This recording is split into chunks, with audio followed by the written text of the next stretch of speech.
আসসালামু আলাইকুম। আশা করছি আল্লাহর রহমতে ভালো আছেন। নতুন আরেকটি ব্লগ শেয়ার করছি। যেহেতু রেগুলার ব্লগ শেয়ার করা হয়, তো ভাবলাম আজকের দিনে আমাদের কী কী হয়েছে একটু শেয়ার করে নিই। আজকে আমাদের ঈদের তৃতীয় দিন। ঈদের তৃতীয় দিনে আমাদের বাসায় প্রোগ্রাম হতে যাচ্ছে, মানে মারুফ ভাইয়ারা প্রোগ্রাম করছে। তো প্রোগ্রামের জন্য এখানে কিছু প্রিপারেশন চলছে, দেখতেই পাচ্ছেন। আমাদের এখানে 5টা খাসি আনা হয়েছে, সেটাকে খুব সুন্দর করে কেটে নেওয়া হচ্ছে। তো চলুন দেখি কীভাবে কেটে নিচ্ছে, কীভাবে কী করে নিচ্ছে, প্রিপারেশন করে নিচ্ছে, আমরা একটু শেয়ার করে ফেলি।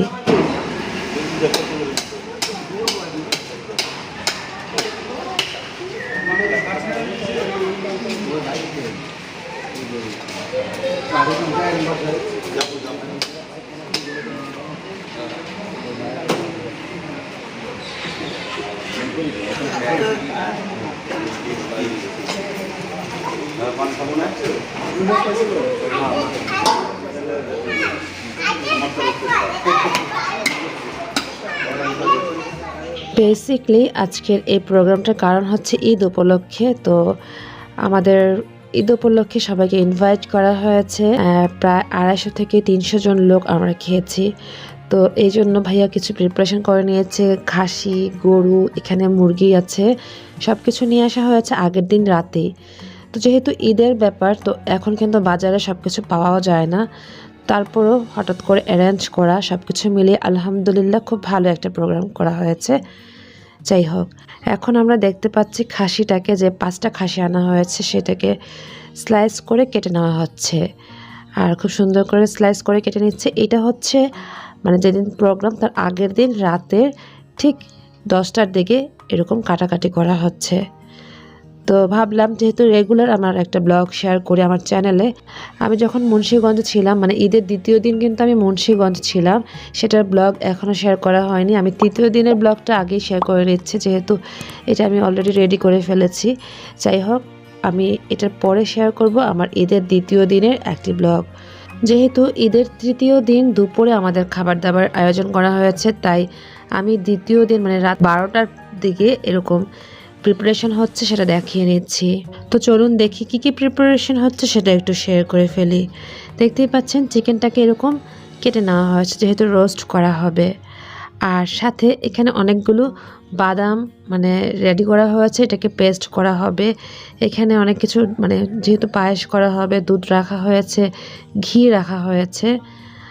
আর এখন আমি চলে যাচ্ছি, চিকেনের পাশেই রাখা হয়েছে, যেহেতু বোরহানি করা হবে, অনেকগুলো বোরহানির মানে দই আনা হয়েছে, দেখতেই পাচ্ছেন। ও, এটা দই বোরহানির জন্য। বোরহানি কালকে এক বাসায় খাইছি, ভালো না, একটু খেতে করে নি। আপনার ওই মিষ্টি দিয়ে দিয়েছেন, কোনো মিষ্টি দিতে নিয়েছে, টক টক সব লেবু দেবেন। হ্যাঁ, কে বোরহানি করি না প্রত্যেকটা বোরহানি। এটা হচ্ছে যে পায়েসের জন্য, তাই না আপনার? পায়েসের জন্য কুচি কুচি করে নিয়েছে। এটা সেদ্ধ করেন নাই তো না? আচ্ছা। আর এটা হচ্ছে বোরহানির জন্য দই, কি পড়ছে এটা? ওই কাগজ, পেপার, ফ্রেশ দুধের দই, তাই না? টক দই তো না এটা? একদম। এটা কি পানিতে বানাইছে? এটা হলো আপনার কি ওই যে ইয়ার ওই জারের পানি দেয়া। যে কোনো রান্নাতে বেরেস্তা কিন্তু খুবই ইম্পর্টেন্ট। আর বাবুর্চি রান্নাতে সবসময় দেখবেন প্রথমেই অনেকগুলি প্রায় 10-12 কেজি পেঁয়াজেরই বেরেস্তা করা হয়। তো সেটাই করে নিচ্ছে আগের দিন রাতেই 12টা থেকে 1টার মধ্যে তারা বেরেস্তাটা করে ফেলেছে। আর এখানে দেখতে পাচ্ছেন অনেকগুলো বাদাম, সেটাকে পেস্ট করা হবে। তো একটা স্টেপে বেরেস্তা কিন্তু রেডি হয়ে গিয়েছে, নামিয়ে নিয়েছে। এখন সেকেন্ড স্টেপে বেরেস্তা দিয়ে দিবে, তার আগে দেখিয়ে নিচ্ছি এখানে অনেকগুলো মাওয়া রাখা হয়েছে। মাওয়াটা এরকম করে বিছিয়ে রেখেছে। এই মাওয়াটা ওনারা দিতে যাচ্ছে হচ্ছে পায়েসে। পায়েসের জন্য মাওয়া, আর হচ্ছে রোস্টের জন্য সাধারণত মাওয়া দিলে খুব টেস্ট হয়। তো যাই হোক, বাবুর্চিদের কাজ দেখতেই পাচ্ছেন শুরু করে দিয়েছে এখনই। যেহেতু দুপুরে মানে ঈদের তৃতীয় দিনের দুপুরে সবাইকে খাওয়ানো হবে, তো আগের দিনই তো প্রিপারেশন করা হয়, তাই না? যাই হোক, তো চলুন দেখি কি প্রিপারেশনগুলি কি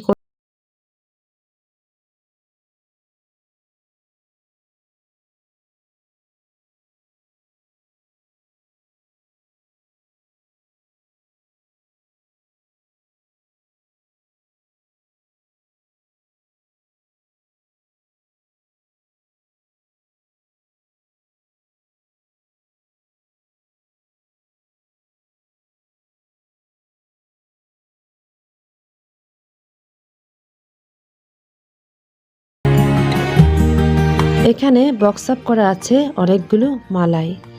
তো এই মালাই দেখে লোভ সামলাতে পারলাম না, একটু খেয়েই দেখছিলাম। অনেক টেস্ট লেগেছে। যে কোনো ধরনের পিঠাতেও কিন্তু ব্যবহার করতে পারি। সাথে হচ্ছে আমরা মালাই চাও কিন্তু এরকম মালাই কিনে ব্যবহার করতে পারি, তাই না? আমার কাছে ওইটাই মনে হয়েছিল। আর আমি তো অনবরত খেয়ে নিয়েছিলাম কিছুটা, দেখতেই।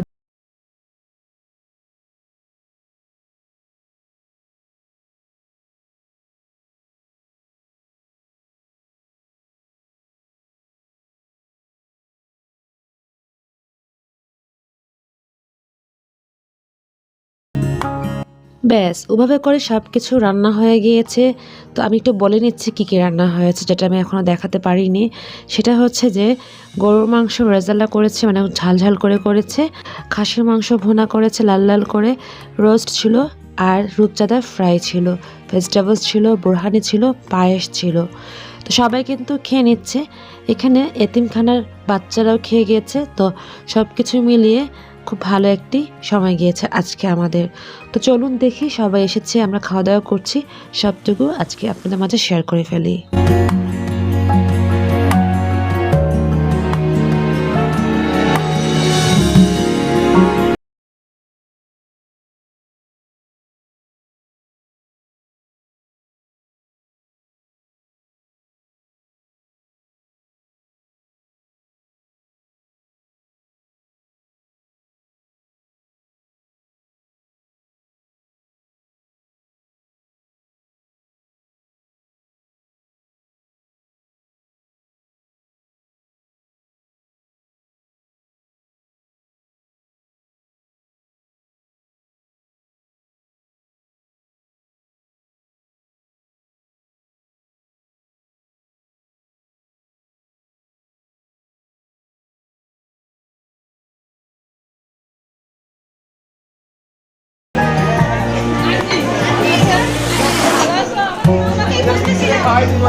কথা না বলেই পারছি না, আজকে কিন্তু 200 জন লোকের অ্যারেঞ্জ করা ছিল, বাট এখানে অলমোস্ট 300 জনের লোকের মতো খাওয়া দাওয়া করেছি, খুব এনজয় করেছি।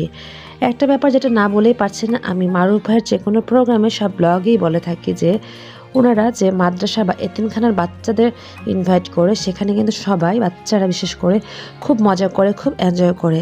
তো তাদের চোখের দিকে তাকালে বা তাদের দেখলে মনে হয় যে খুব ভালো লাগে একটা ব্যাপার, যেটা আমার কাছে কিন্তু খুবই ভালো লাগে। আই থিঙ্ক আপনাদের কাছেও খুব ভালো লাগে যে এরকম এতিমদের খুব মজা করে ফার্স্ট বেজে খাওয়ানো হয়, তাই না? তো এই জন্য আমি যেটা বলেই নিব আজকের ব্লগে, সবাই আমরা মারুফ ভাইয়া, ভাবি, বাচ্চাদের সবার জন্য, স্পেশালি তাদের জন্য এই জন্য দোয়া করছি যে তাদের মন মানসিকতা খুবই ভালো। তো যাই হোক, আমরা সবাই সবার জন্য অনেক দোয়া করি, সবাইকে আল্লাহ ভালো রাখুক, সুস্থ রাখুক এবং নিরাপদে রাখুক, তাই না? যাই হোক, তো খাওয়া দাওয়া শেষ। তো তার আগে আমি একটু এরা খাবার দাবার ডেকোরেশন করে সবাইকে সার্ভ করছে, সেখানে চলে এসেছি, সেখানেও দেখিয়ে নিচ্ছি। তো এখানে সব খাবারই কিন্তু আমাদের খুব ভালো লেগেছে। মারুফ ভাইয়া কবির বাবুর্চি দিয়ে সবসময় এরকম রান্না করে থাকেন।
যেই নাবিলদের বাসায় আমরা ফার্স্ট বসুন্ধরা এসে রাতে ডিনার করেছিলাম, একটু মনে করিয়ে দেওয়া আর কি। আসলে ফার্স্ট যেদিন এসেছি আমাদেরকে ডিনার করিয়েছেন নাবিলরা, তো এটা সব সময় মনে থাকবে, তাই না? এরকম সিচুয়েশন, নতুন একটা প্লেসে। যাই হোক, তো এখানে আমরা ঈদের দ্বিতীয় দিনে এসেছি, সবাই মিলে আড্ডা খাওয়া দাওয়া ছিল। আন্টি একা আমাদের অনেক খাবার খাইয়েছে, তো এটা অনেক ধন্যবাদ জানাচ্ছি আন্টিকে যে একা এত কিছু করে আমাদেরকে খাওয়ানোর জন্য। সাথে কোনো সার্ভেন্ট ছিল না, আন্টি হাতে একা একা সব করে নিয়েছে। যদিও কোনোভাবে হেল্প করতে পারিনি, বাট দোয়া করে যাচ্ছি আন্টির জন্য, সবার জন্য।